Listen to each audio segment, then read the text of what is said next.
Hello friends, welcome back to my YouTube channel.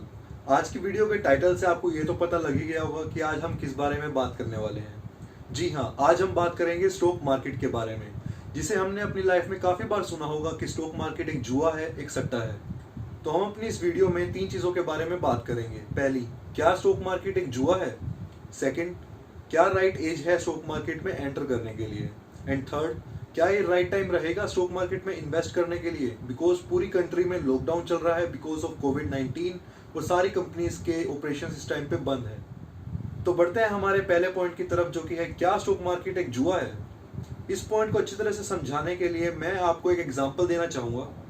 Suppose एक barber ये सोचे कि हलवाई का काम में ज़्यादा प्रॉफिट है, उसके काम में ज़्यादा कमाई है, और वो अपना काम छोड़ के एक हलवाई का काम करना शुरू कर दे। वो बिना किसी मार्केट रिसर्च के, बिना किसी मार्केट एनालिसिस के ये काम करना शुरू कर रहा है। मैं आपको एक और एग्जांपल दे देता हूँ।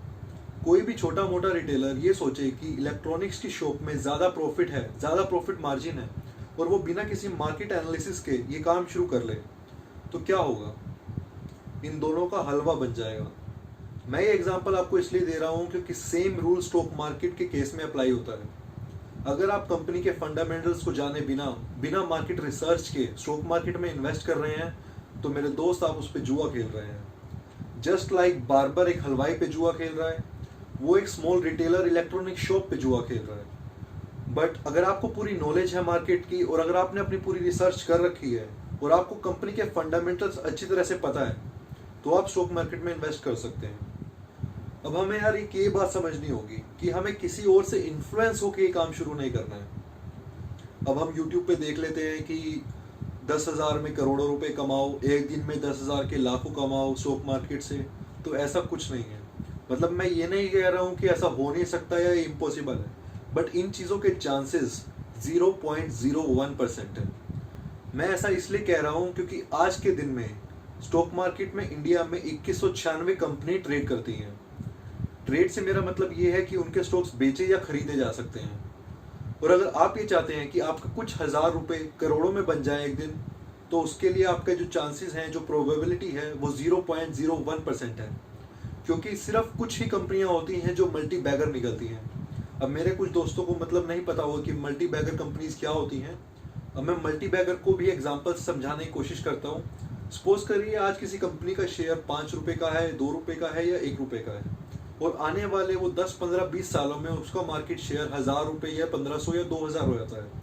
और अगर आपने उस कंपनी में आज 15,000 रुपये लगा दिए, तो आने वाले 10 से 15 सालों में वो आपके लाखों बन सकते हैं। लेकिन उसकी प्रोबेबिलिटी बहुत ही ज़्यादा कम है, क्योंकि एक डेकेड में कुछ ही ऐसी कंपनियां होती हैं जो मल्टी बैगर्स निकलती हैं। तो कभी भी ये जो यूट्यूब पे वीडियोस आती हैं कि हज़ारों में लाखों कमाए या करोड़ों कमाए, उनसे इन्फ्लुएंस होकर प्लीज़ स्टॉक मार्केट में इन्वेस्ट ना करें। तो चलिए बढ़ते हैं हमारे पॉइंट नंबर 2 पे, which is the right age to enter into the stock market. मैं यहाँ पे एग्जांपल देना चाहूंगा वॉरेन बफे का। जी हाँ, Warren Buffett is the 4th richest person of the world, और उन्होंने अपनी पहली ट्रेडिंग, पहली इन्वेस्टमेंट जो स्टॉक मार्केट में करी थी, वो 11 साल की उम्र में कर दी थी। मेरे काफ़ी दोस्त जो इस वीडियो को देख रहे हैं वो हैरान हो जाएंगे इस बात से कि कोई कैसे 11 साल की उम्र में स्टॉक मार्केट में इन्वेस्ट कर सकता है। बट स्टॉक मार्केट में एंटर करने की कोई एज रिस्ट्रिक्शन नहीं है। वॉरेन बफे जब वो छोटे थे, हर कंपनीज की बैलेंस शीट पढ़ना उनकी हॉबी थी, और उन्होंने 11 साल की उम्र से ही इन्वेस्टमेंट शुरू कर दी थी। तो इनके बारे में सुन के काफ़ी लोग आश्चर्य में पड़ जाते हैं यार कि 11 साल की उम्र में लोग कैसे शुरू कर सकते हैं। हम 11 साल की उम्र में क्या कर रहे थे? चलो 11 को छोड़ देते हैं, हम 13-14 साल की उम्र में क्या कर रहे थे? चलो 13-14 साल भी छोड़ देते हैं, हम 16, 17, 18 जब हमारी +2 हो जाती है, हम तब क्या कर रहे थे? और आज का यूथ इस एज में क्या कर रहा है? टिकटॉक बना रहा है। तो बस मैं यही कहना चाहूँगा कि आप स्टॉक मार्केट में जितना जल्दी एंटर करोगे, आपके लिए उतना ही बेनिफिशियल होगा। अब मैं ये नहीं कह रहा कि आपको स्टार्टिंग में ही हज़ारों करोड़ों रुपए लगाने हैं स्टॉक मार्केट में। आप अपनी सेविंग्स का कुछ हिस्सा लगा सकते हैं बस। अगर आप 10 साल की उम्र में हैं, अगर आपकी pocket money 100 rupees per month है, तो आप उसका 10%, 20%, 30%, 30 रुपये से भी आप शुरू कर सकते हैं। तो चलिए बढ़ते हैं हमारे थर्ड पॉइंट की तरफ। क्या ये राइट टाइम होगा स्टॉक मार्केट में इन्वेस्ट करने का? क्योंकि काफ़ी सारी कंपनीज के जो ऑपरेशंस हैं वो इस टाइम पे बंद पड़े हैं बिकॉज ऑफ लॉकडाउन। तो भाई अब हमें यहाँ पे ये बात समझनी होगी कि अगर हमें स्टॉक मार्केट में प्रॉफिट कमाना है, तो हमें कभी भी मार्केट पे पैसा नहीं लगाना है। मार्केट पे पैसा नहीं लगाना है से मेरा ये मतलब है कि हमें हमेशा स्टॉक स्पेसिफिक ट्रेड करना है। मैं आपको अभी एक मंत्र बताऊंगा, अगर आप उसको फॉलो करते हैं तो आपका हमेशा प्रॉफिट ही होगा। आप स्टॉक स्पेसिफिक ट्रेड कीजिए और buy low and sell high. बस यही एक सिंपल सा फॉर्मूला है स्टॉक मार्केट में प्रॉफिट कमाने का। अगर हम अभी लॉकडाउन का ही एग्जांपल ले लें, क्या कोई ऐसी कंपनी होगी जिसके ऑपरेशंस अब भी ना रुकें, लॉकडाउन के बावजूद भी उसके ऑपरेशंस और अच्छे चलें, बूम कर जाएं? क्या कोई ऐसा सेक्टर हो सकता है जिसमें तेजी आ जाए? कोई भी सेक्टर? क्या वो सेक्टर फार्मा का हो सकता है? क्योंकि लॉकडाउन में भी दवाइयां तो बिक ही रही हैं, मेडिसिन की शॉप तो अब तक बंद नहीं हुई हैं। क्या उनमें बूम आ सकता है? क्योंकि एक बीमारी आई है जिसका क्योर अभी तक नहीं मिला है और जिसके सिम्टम्स खांसी जुकाम है। तो क्या मैं ये सोच सकता हूँ कि फार्मा में एक बूम आ सकता है? अगर फार्मा में एक बूम आ सकता है तो कौन सी वो कंपनीज होगी जिसके फंडामेंटल स्ट्रॉन्ग हैं?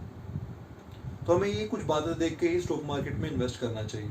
तो चलिए अब मैं आपको ये भी बता देता हूँ कि आपको इस लॉकडाउन के टाइम पे कितना परसेंटेज अपना इन्वेस्ट करना है। आप इस लॉकडाउन में 10 से 20% अपनी सेविंग्स का ही इन्वेस्ट करें, क्योंकि अभी मार्केट बहुत ही ज़्यादा रिस्की है। मार्केट का अभी कोई संकेत नहीं है कि वो ऊपर जाएगी या नीचे जाएगी, और ये सही समय है मार्केट में एंटर करके उसको ऑब्जर्व करने का, उसको एक्सपीरियंस करने का। और ये बात हमेशा याद रखिएगा, आपको स्टॉक मार्केट में पैसा हमेशा उतना ही इन्वेस्ट करना है, अगर वो चला भी जाए तो उससे आपको कोई फर्क ना पड़े, क्योंकि जो पैसा है वो भी आपका है, जो प्रॉफिट है वो भी आपका होगा और जो लॉस है वो भी आपका ही होगा। तो चलिए यहीं पे अपनी वीडियो को एंड करते हैं, और अगर आपको मेरी वीडियो पसंद आई हो तो इसको लाइक और कमेंट करके जरूर बताइए। और अगर आपने मुझे अब तक इंस्टाग्राम पे फॉलो नहीं करा है तो ये रहा मेरा इंस्टाग्राम हैंडल, आप मुझे फॉलो कर सकते हैं। आपकी कोई भी क्वेरी है तो I will be happy to help you. और अगर आप इन्वेस्टमेंट शुरू करना चाहते हैं तो मैं नीचे डिस्क्रिप्शन बॉक्स में एक फ्री डीमेट अकाउंट ओपनिंग का लिंक दे दूंगा, वहां से आप अपना फ्री डीमेट अकाउंट ओपन कर सकते हैं और ट्रेडिंग शुरू कर सकते हैं। बस इस बात का ध्यान रखें, किसी की भी बातों में आके इन्वेस्टमेंट ना करें जब तक आपको कंपनीज के फंडामेंटल क्लियर ना हो। अगर आप चाहते हैं कि मैं एक और वीडियो लेके आऊं जिसपे मैं बताऊं कि आप इन्वेस्टमेंट के बेसिस को कैसे जान सकते हैं, तो कमेंट करके जरूर बताइए। तो चलिए चलते हैं, बाय बाय, टेक केयर, अपना ध्यान रखिए।